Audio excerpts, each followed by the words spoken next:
يا أيها الذين آمنوا كتب عليكم الصيام كما كتب على الذين من قبلكم لعلكم تتقون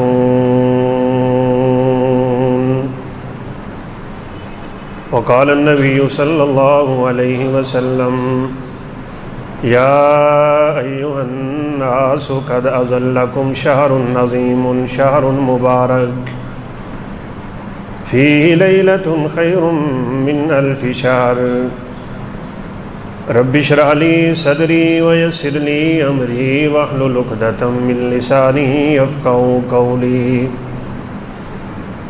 رب زدني علما سبحانك لا علم لنا إلا ما علمتنا إنك أنت العليم الحكيم۔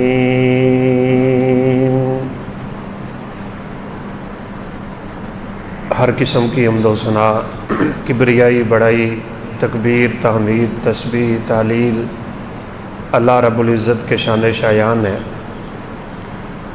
لاکھوں کروڑوں انگنت درود و سلام تاجدار انبیاء، فخر الانبیاء، خاتم الانبیاء والرسل جناب محمد الرسول اللہ صلی اللہ علیہ وسلم کی ذات اقدس میں قرآن مجید فرقان حمید انسانیت کی رشد و ہدایت کے لیے اللہ تعالیٰ نے نازل کیا ہے۔ بہت سے اہم مضامین پہ مشتمل یہ کتاب ہدایت اس زندگی میں، زندگی کے ہر شعبے میں بلکہ انسان کی رہنمائی کرتی ہے۔ قرآن مجید میں اللہ کا الحاکمین نے جو بڑے بڑے مضامین ذکر کیے ہیں، ان میں توحید، رسالت، بعثت یعنی مرنے کے بعد دوبارہ اٹھنا، یعنی عقائد کا ایک بڑا طویل سلسلہ ہے۔ اہل مکہ چونکہ عقائد میں کمزور بھی تھے بلکہ بعض دفعہ منکر بھی تھے، تو مکی صورتوں کا عمومی طور پہ مضمون یہی ہے۔ جب رسول اللہ صلی اللہ علیہ وسلم نے مدینہ ہجرت کی اور اسلام کی ایک ریاست معرض وجود میں آئی ہے، تو پھر اللہ تعالیٰ نے احکامات نازل کیے ہیں۔ وہ ایک قرآن مجید کا سلسلہ اوامر و نواہی پہ مشتمل ہے۔ امر کا مطلب ہوتا ہے کام کرنا اور نہیں کا مطلب ہوتا ہے نہ کرنا۔ اسلام کے جتنے بھی احکام ہیں وہ 5 طرح کے ہیں: واجب، مستحب، حرام، مکروہ اور مباح۔ کوئی بھی عبادت، کوئی بھی عمل وہ ان 5 سے خالی نہیں ہوتا۔ اگر تو اللہ تعالیٰ نے اس کے کرنے کا حکم دیا اور ضروری حکم دیا ہے، اس کو امر کہتے ہیں، کرنے پہ ثواب ہوتا ہے، نہ کرنے پہ گناہ ہوتا ہے۔ اور اگر رب تعالیٰ نے حکم تو دیا لیکن اس میں سختی نہیں رکھی تو اس کو مستحب کہتے ہیں، کرنے پہ ثواب ہوتا ہے، نہ کرنے پہ گناہ نہیں ہوتا۔ جس چیز سے روک دیا اگر سختی سے روکا تو وہ حرام، اس کے کرنے پہ گناہ ہوتا ہے، نہ کرنے پہ ثواب ہوتا ہے۔ یہ شریعت کا بڑا عجیب اصول ہے۔ جن چیزوں سے شریعت روکتی ہے اگر انسان ان سے رکا رہے تو اس کا رکنا بھی نیکی، ثواب ہے۔ کرنے کا گناہ، نہ کرنے کا ثواب۔ اور اگر شریعت روکتی ہے لیکن بڑی شدت نہیں روکنے میں تو اس کو مکروہ کہتے ہیں۔ بہتر ہے انسان اس سے بچنا چاہیے۔ اور اگر اس میں اللہ تعالیٰ نے ہمیں اجازت دی ہے اس کو مباح کہتے ہیں۔ یہ ایک اصولی سی بات۔ تو بہرحال قرآن مجید میں سب سے پہلا جو حکم نازل ہوا ہے، پہلے تو سورہ فاتحہ ہے، اللہ تعالیٰ کی حمد و ثنا ہے، اس سے دعا کی بات ہے، پھر سورہ بقرہ شروع ہو رہی ہے، اہل ایمان کی باتیں ہیں، پھر کفر کی باتیں ہو گئیں، پھر منافقوں کی باتیں بھی درمیان میں آئی۔ قرآن مجید نے 4 بڑے گروہوں کے ساتھ مناظرہ اور مجادلہ کیا ہے جو اس وقت موجود تھے، کافروں کے ساتھ، یہودیوں کے ساتھ، عیسائیوں کے ساتھ، منافقوں کے ساتھ، ان 4 بڑے گروہوں کا ذکر ہے۔ تو یہ مختلف بہرحال مضامین ہیں۔ سب سے پہلا حکم جو اللہ رب العزت کے قرآن میں نازل ہوا ہے وہ آیت کریمہ ہے جو میں نے آپ کے سامنے تلاوت کی ہے، یا ایھا الناس اعبدوا ربکم الذی خلقکم، اے لوگو اس رب کی عبادت کرو جس رب نے تمہیں بھی اور تم سے پہلے لوگوں کو بھی پیدا کیا ہے۔ عبادت کسے کہتے ہیں اور عبادت ہم کیوں کرتے ہیں؟ اسی آیت کریمہ کے آخر میں ہے لعلکم تتقون۔ ساری عبادتوں کا مقصد ایک ہے، اور وہ مقصد یہ ہے کہ میرے اور آپ کے دل میں اللہ کا ڈر پیدا ہو جائے، تقوی، پرہیزگاری، للہیت، خشیت، خوف خدا۔ ہمیشہ انسان جہاں بھی ہو، کہاں بھی ہو، بس اس کے دل میں اللہ کا ڈر پیدا ہو۔ یہی ایک مقصد ہے عبادت کا۔ نماز کا مقصد بھی یہی، روزے کا مقصد بھی یہی، حج کا مقصد بھی یہی، حقیقت میں زکوٰۃ کا مقصد بھی یہی۔ طہارت حاصل ہو جائے، دل پاک ہو جائے، ایسا دل بن جائے انسان کا کہ جس دل میں اللہ کی محبت اپنی جڑیں پکڑ لے۔ آپ کو پتہ ہے دنیا میں معمولی سی قیمتی چیز انسان باہر نہیں رکھتا، قیمتی چیزوں کو لوگ چھپا چھپا کے رکھتے ہیں۔ ایمان سے بڑی قیمتی چیز کوئی نہیں ہے۔ سب سے بڑی دولت اس دنیا میں اگر کسی کو ملے تو وہ دولت ایمان ہے۔ ایمان اللہ میلے دلوں میں نہیں رکھتا۔ ایمان اللہ رب العزت ایسے دلوں میں نہیں رکھتا جو دل صاف نہ ہو۔ جیسے دنیا میں ہم کوئی معمولی قیمتی چیز سر عام نہیں رکھتے، ہر ایک کو نہیں دیتے، سمجھداروں کو دیتے ہیں، تو بالکل اللہ رب العزت کی دولت ایمان کے لیے اپنے دلوں کو بہت خوبصورت بنانا پڑتا ہے۔ کیسے بنے گا؟ تقویٰ کیسے آئے گا؟ پرہیزگاری کیسے آئے گی؟ دل کیسے صاف ہوگا؟ ایک بہت بڑا مہینہ اس عبادت اور ریاضت کے لیے آ رہا ہے۔ فرمایا ہے لوگو، اے ایمان والو، کتب علیکم الصیام، تم پہ روزے فرض کر دیے گئے، کما کتب علی الذین من قبلکم، جیسے تم سے پہلے لوگوں پہ فرض ہوئے تھے۔ ان کے روزے کا طریقہ اور تھا، وقت اور تھا، کیفیت اور تھی۔ ہمارے روزے کا اور ہے، لیکن پہلی امتوں پہ بھی روزے فرض رہے، لعلکم تتقون، تاکہ تم ڈر جاؤ، تمہارے دلوں میں خوف پیدا ہو جائے، تمہارے دلوں میں اللہ رب العزت کا ڈر ہمیشہ کے لیے پیدا ہو۔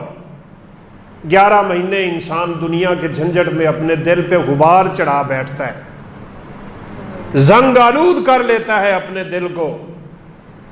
اب رمضان شروع ہونے سے پہلے ذرا رگڑا لگا لیں آپ، کس چیز کا؟ اپنے دل کو صاف کرنے کے لیے ریگ مار چاہیے۔ وہ کیا ہے؟ استغفار اور اللہ رب العزت سے پکی سچی توبہ۔ یہ رمضان سے پہلے کر۔ اگر رمضان اسی حالت میں داخل ہوا تو ایسے نہ ہو اسی حالت میں نکل جائے۔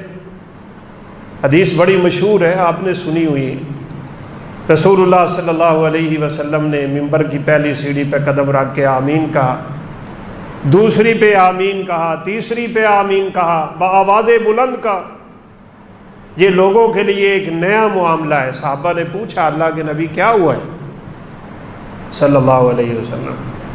آپ نے فرمایا جبریل امین آئے تھے۔ اب دعا جبریل کی، آمین سرور کائنات کی، اس کی قبولیت میں کوئی شک ہی نہیں ہو سکتا۔ فرمایا جبریل نے جب میں نے پہلی سیڑھی پہ قدم رکھا تو مجھے ایک دعا کے ساتھ کہا تھا، یہ دعا تھی جبریل امین کی کہ وہ شخص اللہ کی رحمت سے دور ہو جائے جس کی زندگی میں رمضان آ کے نکل جائے اور وہ اپنے گناہوں کی بخشش ہی نہ کروا سکے۔ کتنے رمضان گزر گئے ہماری زندگیوں میں، سب سے بدبخت وہ انسان رمضان آیا نکل گیا فلم یغفر لہ، اللہ کے نبی کا فرمان ہے وہ شخص بڑا ہی بدبخت ہے، برباد ہے وہ انسان جس کی زندگی سے رمضان نکلا اور اس کی حالت نہ بدلی۔ اس لیے میرے بھائیوں، مشق، تمرین، اپنے آپ کو تیار کرنا یہ تب ہو سکے گا اب سے لے کے رمضان تک کوئی 8-10 دن باقی ہیں، مسلسل ایک کام شروع کر دیں۔ سب سے پہلے استغفار شروع کریں۔ یہ سادہ سی ترتیب میں آپ کو بتا رہا ہوں۔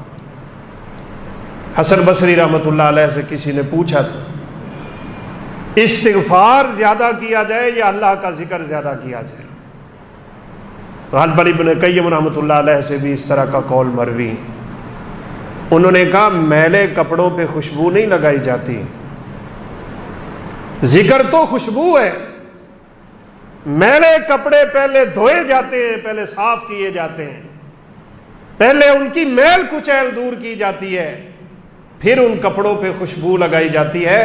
استغفار کر کے پہلے اپنے بدن کی ساری میل اتار لو، اپنے دل کی ساری قدورتیں کر لو، اس پہ جو زنگ چڑھا ہوا ہے پہلے وہ اتار لو، اس کے بعد ذکر کرو گے تو تمہارا دل رب کی خوشبوؤں سے معطر ہو جائے۔ استغفار کثرت سے کریں۔ چھوٹا سا کلمہ یہ پڑھتے پھرے استغفر اللہ استغفر اللہ، اس کو تو یاد کرنے میں دیر بھی نہیں لگتی انشاءاللہ۔ اور اگر اللہ تعالیٰ مزید توفیق دے، استغفر اللہ الذی لا الہ الا هو الحی القیوم واتوب الیہ، جس ذکر میں اللہ کا نام آ جاتا ہے، پھر لا الہ الا اللہ آ جاتا ہے، افضل الذکر لا الہ الا اللہ، یہ کائنات کا سب سے بڑا ذکر ہے لا الہ الا اللہ۔ سچے دل سے انسان اپنے رب کے سامنے یہ گواہی دے رہا ہوتا ہے، یا اللہ اس کائنات میں تیرے سوا کسی کو نہیں مانتا ہوں۔ پھر یہ استغفار بھی بن جائے گا، استغفر اللہ الذی لا الہ الا هو الحی القیوم واتوب الیہ۔ اس میں توبہ کے الفاظ بھی ہیں، اس میں استغفار کے الفاظ بھی ہیں، اس میں ذکر بھی شامل ہے، اس میں سب کچھ شامل ہے۔ کثرت سے پڑھنا شروع ہو جائے، اس کی کوئی لمٹ نہیں ہے، اس کی کوئی مقدار نہیں ہے، اس کی کوئی تعداد نہیں ہے۔ جتنا زیادہ پڑھو گے اتنا اللہ رب العزت ہمارے دلوں کو صاف کر دے۔ رسول اللہ صلی اللہ علیہ وسلم کا مشہور فرمان، ان القلوب یصدع کما یصدع الحدید، لوہا جیسے زنگ آلود ہوتا ہے لوگوں کے دلوں پہ بھی زنگ چڑھتا ہے، اور یہ زنگ انسان کی برائی کا ہوتا ہے۔ نکتت نکتۃ سودا، ایک گناہ کرے تو کالا نکتہ لگتا ہے، نکتے لگتے گئے، گناہ کرتا گیا، کرتے کرتے دل پہ زنگ چڑھ گیا۔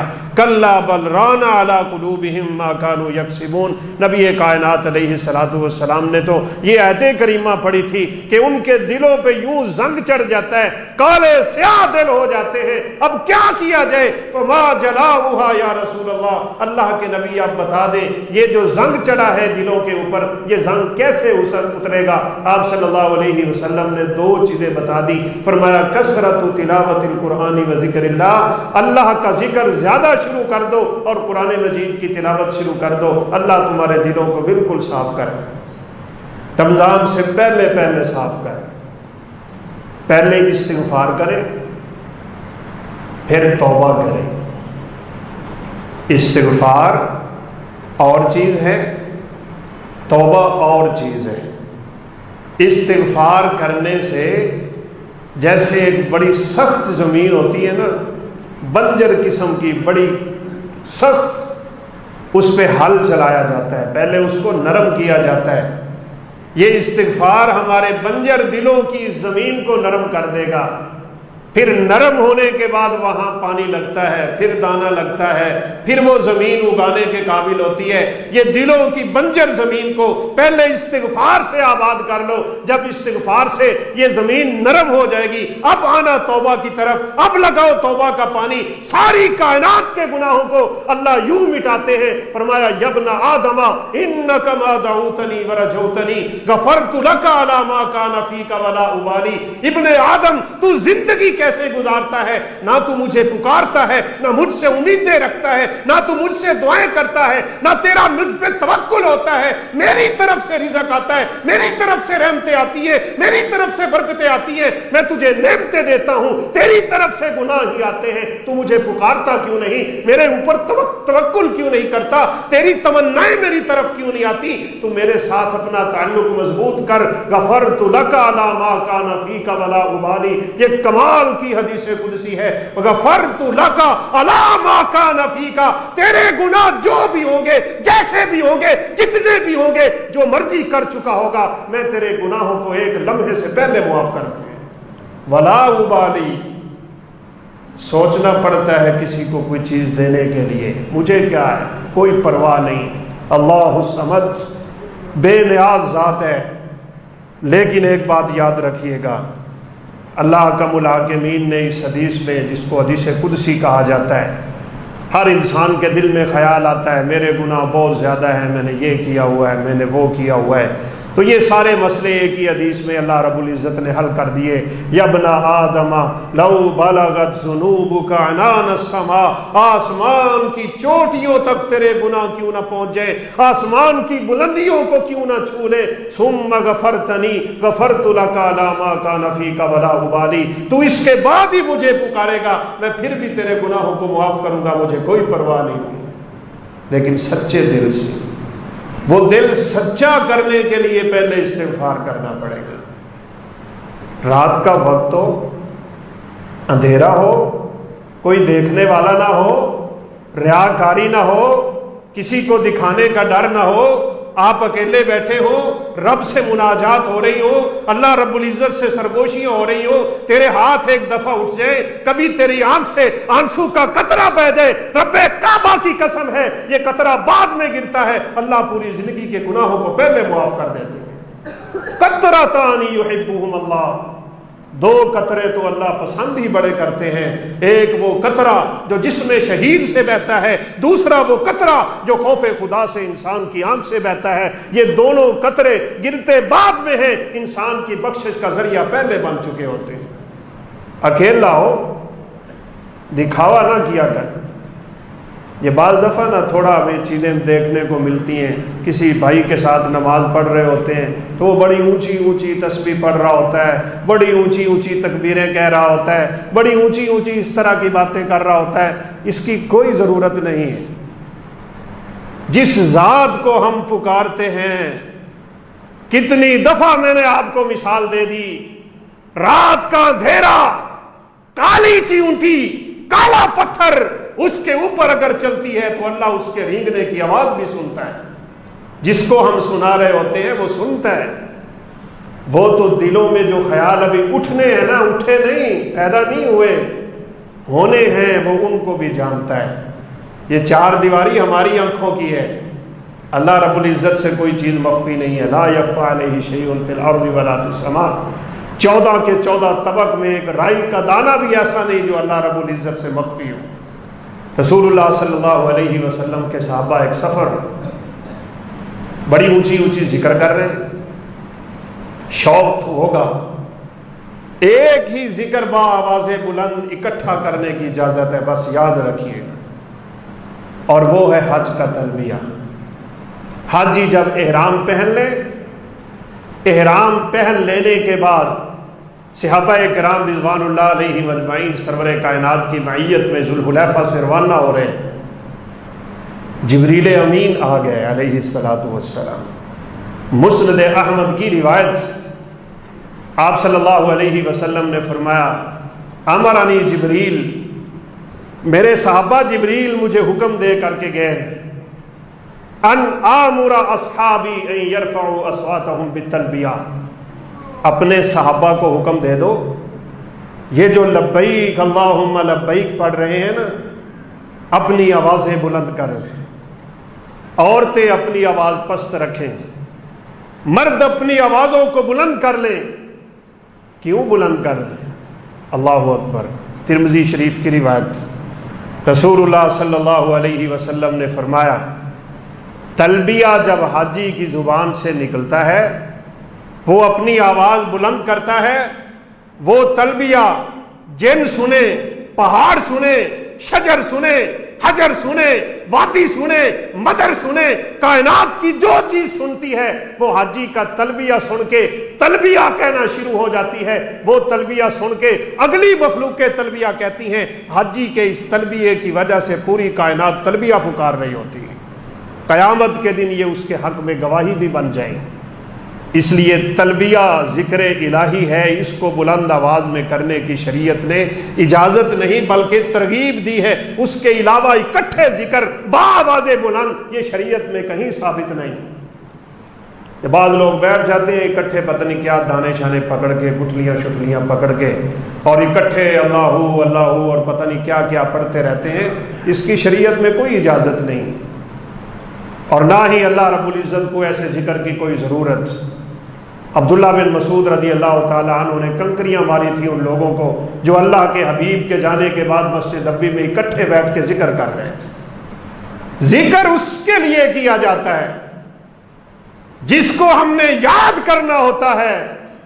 رسول اللہ صلی اللہ علیہ وسلم نے صحابہ کو کہہ دیا تھا، اربعوا علی انفسکم، او میرے صحابہ اپنے جانوں پہ رحم کھاؤ، یہ اکٹھے یوں کر کے بلند ذکر کرنے کی تمہیں کیا ضرورت؟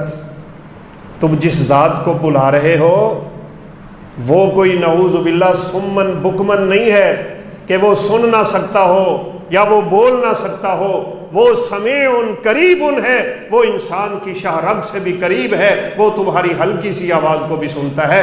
ذکر انسان یوں کرے، خدا کی قسم ہے بعض جگہوں پہ لکھا ہوا ہے کہ سلف صالحین کا یہ حال ہوا کرتا تھا، ان کے خلوص کی علامت ہے، نیت خالص کی علامت ہے، اللہ کا بندہ ہونے کی علامت ہے۔ نماز میں روتے تھے، ان کے آنسو بہتے تھے، سجدے کی جگہ تر ہو جایا کرتی تھی، لیکن ان کے رونے کی کیفیت یہ ہوتی تھی کہ ساتھ والے نمازی کو علم نہیں ہوتا تھا، وہ پتہ ہی نہیں چلنے دیتے تھے۔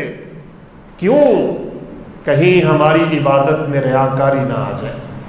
آج عمل تھوڑے ہیں، ریاکاریاں بہت ہی۔ مسجد نبوی میں ہم نے ایک دیکھا بابا جی، وہ لکڑی کی تسبیح موٹے موٹے اس کے منگے یوں سر پہ اٹھا کے لوگوں کو دکھا دکھا کے یوں کر کے منکا مارتا تھا، سبحان اللہ سبحان اللہ۔ میں تھوڑا فاصلے پہ بیٹھا تو میرے ذہن میں آئی کہ میں ان سے ملتا ہوں، یہ نہ تو پاکستان ہے، نہ یہ پاکستان کی عبادت ہے، اور نہ جو یہ کر رہا ہے شریعت سے ثابت ہے۔ یہ بیچارہ وہی دھندا، وہی پیٹ پوجا کے مسئلے، وہی شہرت اور وہی سارا کچھ یہاں بھی چلانا چاہتا ہے۔ میرے آنے سے پہلے ہی پولیس آئی اور اسے پکڑ کے لے گئی۔ کس کے لیے تسبیح پھیرتا ہے تو؟ کس کے لیے ذکر کرتا ہے تو؟ کسے دکھا دکھا کے کرتا ہے؟ آپ کو پتہ ہے یہ فیس بک نے ہمارے اعمال تباہ کر دیے۔ حاجی صاحب حج کرنے گئے ہوئے احرام پہن کے، ہم نے بڑے ایسے افراد کو دیکھا جان بوجھ کے اپنے دوست کو کہتے ہیں میں ہاتھ بلند کرتا ہوں میری تصویر کھینچ لیں۔ اللہ اکبر۔ اس ریاکاری سے بچاؤ اپنی عبادات کو۔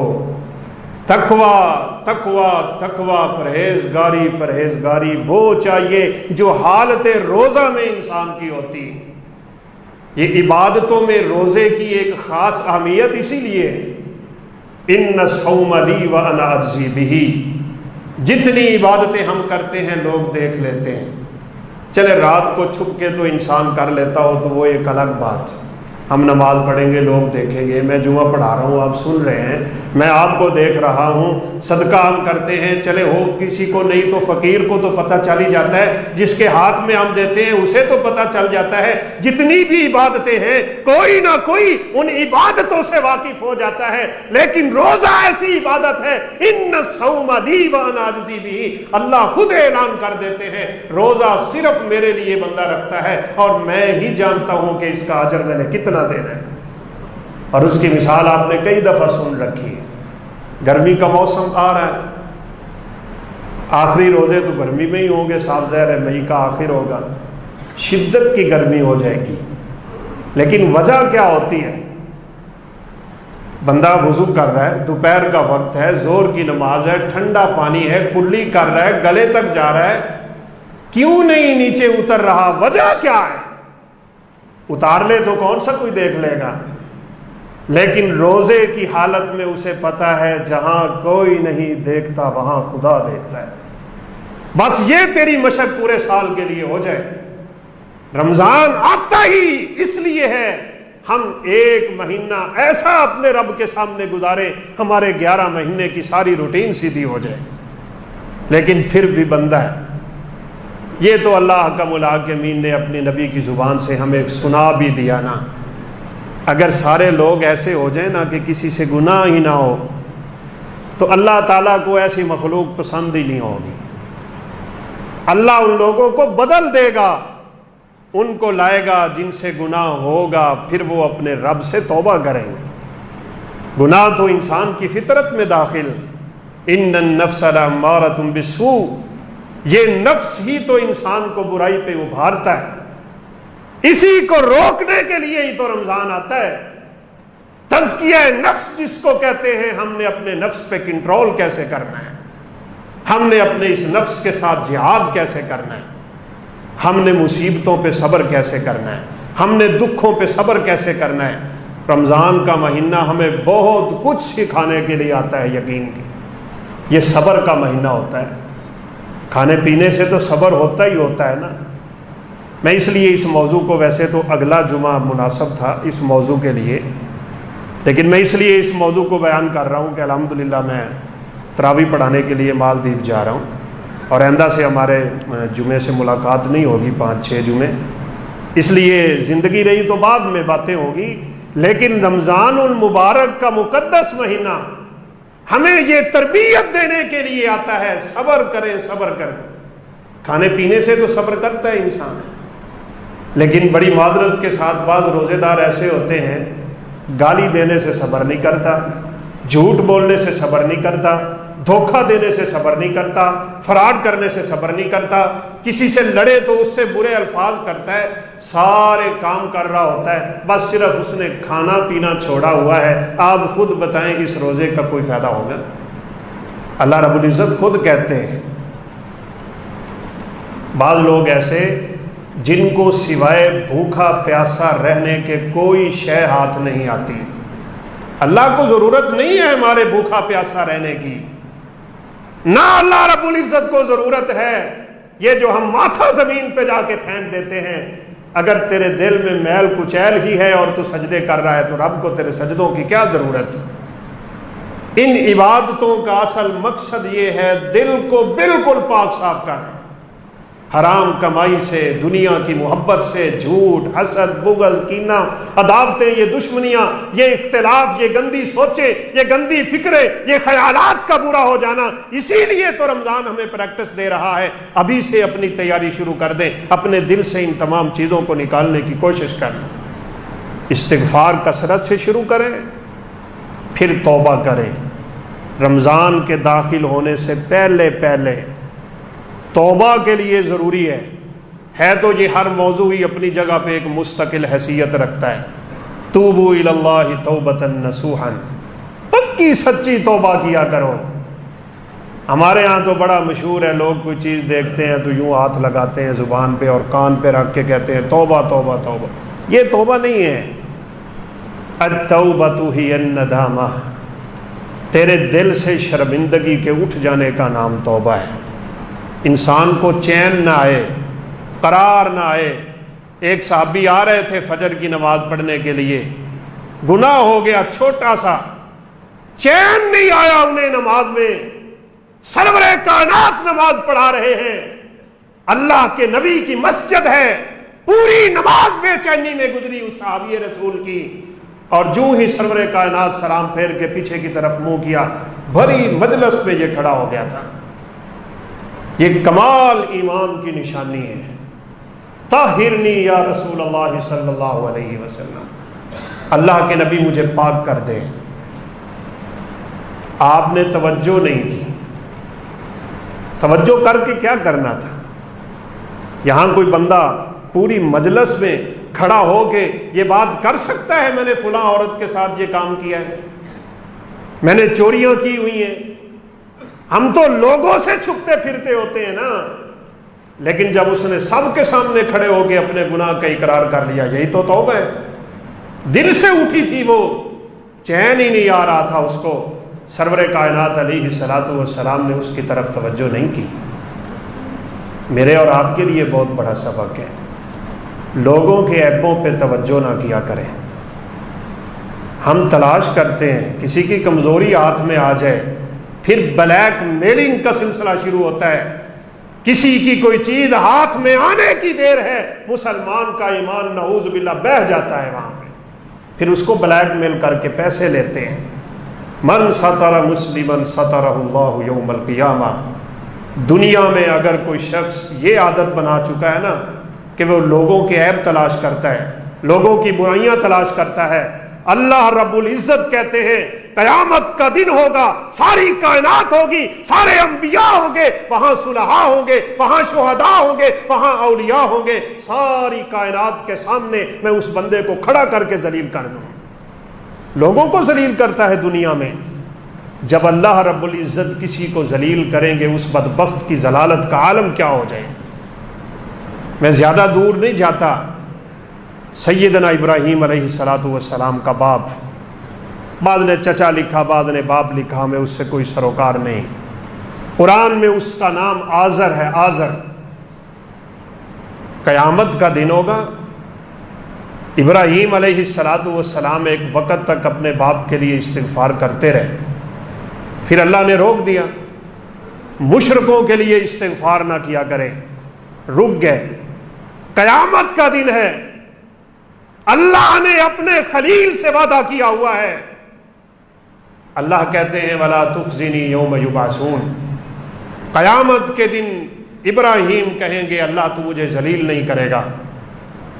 یا اللہ میرا باپ، اگر میرا باپ آج جہنم میں چلا جائے تو اس سے بڑی کیا ضلالت ہے، تو نے تو میرے ساتھ وعدہ کر رکھا ہے ابراہیم میں تجھے ذلیل نہیں کروں۔ اللہ رب العزت کہیں گے ابراہیم اپنے پاؤں میں دیکھ۔ نبی کائنات علیہ الصلوۃ والسلام نے فرمایا ابراہیم علیہ السلام اپنے پاؤں کی طرف دیکھیں گے، اللہ ان کے باپ کو بجو بنا کے ابراہیم کے قدموں میں ڈال دیں گے۔ ضلالتیں یہ ہیں، رسوائیاں یہ ہیں، عزتیں بھی قیامت کے دن، ذلتیں بھی قیامت کے دن، دنیا کی عزتیں عارضی، دنیا کی ذلتیں عارضی، دنیا کی دولتیں عارضی، دنیا کی نعمتیں عارضی، دنیا کا حسن عارضی، یہ تیری جوانی عارضی، یہ تیری اولاد عارضی، یہ تیرا مال عارضی، یہ جاہ و جلال عارضی، یہ منصب و کرسی عارضی۔ یہاں تو سب چیزیں عارضی ہیں، وہاں جو کچھ ملے گا وہ ہمیشہ کا ہوگا۔ ضلالت گلے پڑ گئی ہمیشہ کی پڑے گی، عزتیں اللہ نے عطا کر دی ہمیشہ کی کر دے گا۔ وہاں کی عزتیں تلاش کرو۔ یہاں کہتے ہو نا میرا ناک نہیں رہتا، تیرا ناک کیوں نہیں رہتا؟ اگر تو اللہ کے لیے اپنی اس عادت کو چھوڑ دے، اپنی خواہش کو چھوڑ دے، اپنی ضد کو چھوڑ دے، اپنی انا کو چھوڑ دے، اپنے تکبر کو چھوڑ دے، اپنے غرور کو چھوڑ دے، اپنے گھمنڈ کو چھوڑ دے، اور جب ہو تو حق پہ پھر چھوڑ دے، تو اللہ کے نبی نے اعلان کر دیا، فرمایا قیامت کا دن ہوگا میں محمد اس کو جنت کے درمیان میں گھر لے کے دوں۔ یہ کام کرنے کے ہیں، اپنے دل کو صاف کرنے کی عادتیں ڈالیں۔ ہماری زندگی بیت گئی، رمضانوں کے رمضان بیت گئے، لیکن ابھی تک ہماری عادتیں نہ بدلی۔ اللہ رب العزت کو بھوکا پیاسا رہنے کی کوئی ضرورت نہیں ہے۔ اللہ اس بندے کا روزہ قبول کرتے ہیں۔ خود اللہ کہتے ہیں اس نے کھانا چھوڑا لی اجلی، میرے لیے، اس نے پینا چھوڑا لی اجلی، میرے لیے، اور اگلے الفاظ یہ ہیں اس نے اپنی ساری خواہشیں چھوڑ دی میرے لیے۔ جب تک انسان خواہش نہیں چھوڑتا اس کا روزہ ہوتا ہی نہیں۔ ایک دفعہ ہم عمرہ کر کے واپس آ رہے تھے، جدہ ایئرپورٹ پہ دو پاکستانی فیملیاں آپس میں لڑ رہی تھی، یہ میری آنکھوں دیکھا حال۔ میں ویسے اٹھا بھی، وہاں کے جو پولیس کے لوگ کھڑے ہوتے ہیں، میں انہیں ملا بھی، میں نے کہا یار ان کو سمجھاؤ، ہم ابھی عمرہ کر کے واپس جا رہے ہیں، اور مزے کی عجیب بات یہ ہے کہ عید کا دن تھا، کیونکہ سعودی عرب میں ایک دن عید پہلے تھی، جدہ میں ہم نے عید پڑھی اور پھر پاکستان آ کے بھی پڑھی۔ روزے رمضان ختم، عید کا دن، مبارک سفر، عمرے کا سفر، جس سفر کے بارے میں اللہ نے اپنے پیغمبر کی زبان سے اعلان کروا دیا تھا، وہ واپس پلٹتا ہے تو یوں پلٹتا ہے کہ یوم ولدتہ امہ، گناہوں سے یوں پاک ہو گیا جیسے ماں کے پیٹ سے آج نکل رہا ہے۔ گالیاں نکال رہا تھا حاجی صاحب، سامنے عورتیں وہ آپس میں لڑی جا رہے ہیں، ان کو گالیاں نکالتے نکالتے اس کی زبان سے ایک کلمہ نکلا، انہیں کیا میں عمرہ نہ کیتا ہوندا تے پھر میں تھانوں دسنا سی۔ سبحان، اتنی گندی خواہشیں، اتنا غصہ، اتنا ہمارا یہ ہائپر پن۔ اللہ کے نبی کے پاس تو ایک آدمی آیا اور کہا اوصینی یا رسول اللہ صلی اللہ علیہ وسلم،